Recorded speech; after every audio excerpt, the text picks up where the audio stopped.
Bezrat Hashem, Zohar, Parashat Tazria. Isha ki Tazria, Tanen Isha Mazra Techila Yolet Zachar. Le Zohar commence par un passage ramené dans le Talmud.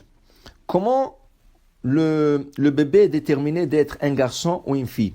Dit la Gemara, Isha ki Tazria, Viyaleda Zachar. Si la femme, elle reçoit son goutte de semence en premier, qui est l'ovule, c'est l'ovule qui va en premier, avant que la goutte de semence de l'homme, elle sort, alors, Vialda Zachar, ça sera un garçon. Si c'est l'homme qui envoie sa goutte de semence avant que la femme envoie l'ovule, alors ça va être un nekeva. Alors le Zohar il dit Isha ki tazria tanena, on a déjà appris dans le Talmud, Isha mazra trila, quand c'est la femme qui envoie son ovule en premier, Yoled et Zachar. Rabbi Acha, alors Rabbi Acha amar tanena kuchabrichu gazar alaitipa iudachar inukba. On a étudié déjà que c'est Akadosh Baruch Hu qui décide est-ce que le bébé chez cette femme va être un garçon ou une fille. Vient Rabbi Abba, il veut comprendre.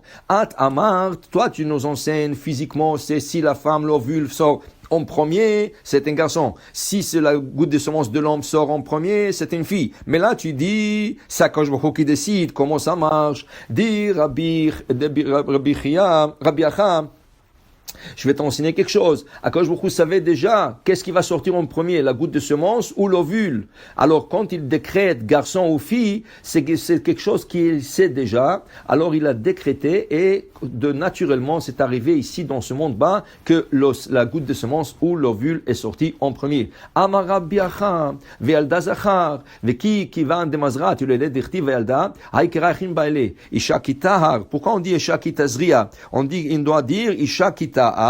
Alors il dit ici, Rabbi aussi nous enseigne, iteta minyomadit aberat adiuma de olidat letla befuma il dit là. Depuis le jour que la femme trouve qu'elle est enceinte, jusqu'au jour qu'elle accouche, tout ce qu'elle pense, c'est est-ce que ça va être un garçon ou pas. C'est sûr que beaucoup de gens veulent un garçon en premier. Pourquoi? Parce que le garçon, c'est la suite de son père. C'est après 120 ans, le père, il a quelqu'un pour dire Kaddish. Okay? C'est important d'avoir un garçon. Alors tout le monde veut un garçon. À un certain point, tu veux plus de garçons. Tu as une fille, tu as 2 garçons déjà. Toute la maison renversée, ils se bagarrent toute la journée. Tu veux une fille pour calmer. Et la fille calme, c'est vrai. Mais c'est vrai que les gens veulent un garçon. Alors la femme, dès qu'elle tombe enceinte, toute la 9 mois, imaginez-vous, pendant 9 mois, dit Rabbi aussi, elle pense seulement, est-ce que ça va être un garçon?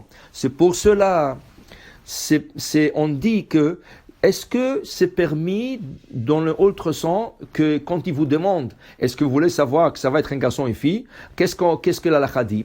L'halakha ne l'interdit pas. Vous avez le droit de le savoir. Mais sachez une chose. Quand vous le savez, si vous voulez absolument un garçon, et on va vous dire que c'est une fille, pendant 9 mois, ou le mari, ou la femme, ou les deux vont être tristes. Parce qu'ils attendaient un garçon, par exemple, ils ont 3 filles, ils attendaient un garçon, on leur dit, voilà, une 4e fille, une 5e, une 6e, une 7e, ça va rendre triste. Pendant 9 mois, vous voulez être triste. Alors on dit, Tamim tiei Mashem Elkecha.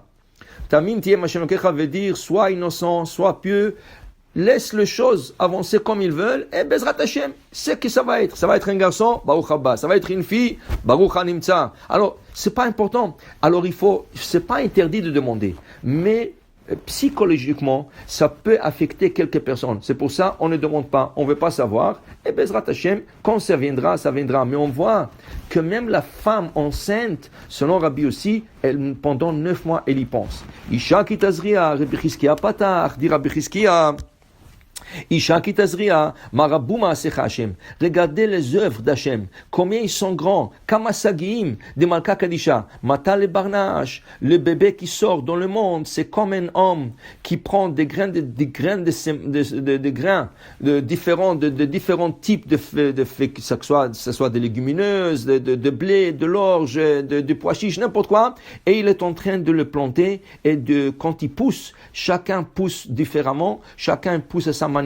La même chose, quand tout le monde, les femmes tombent enceintes et chaque bébé est différent. Il n'y a aucun visage qui est pareil dans le monde. Même des jumeaux, il y a une petite différence. Même qui sont identiques, il y a toujours une petite différence. Ça, c'est la grandeur de Akadosh Baruch Hu. Et la Gemara nous enseigne, quand on dit le matin, En kelohenu, En kadonenu, En kadonenu, alors, mitzur, Kelohenu. On dit Mitsur. La Gemara dit Altidi Tsur. Tsur, ça veut dire Akadosh Baruch Hu est fort. Tsur, c'est un rocher qui est très très dur et très fort. Et Hachem est plus fort que ce rocher qui est dur.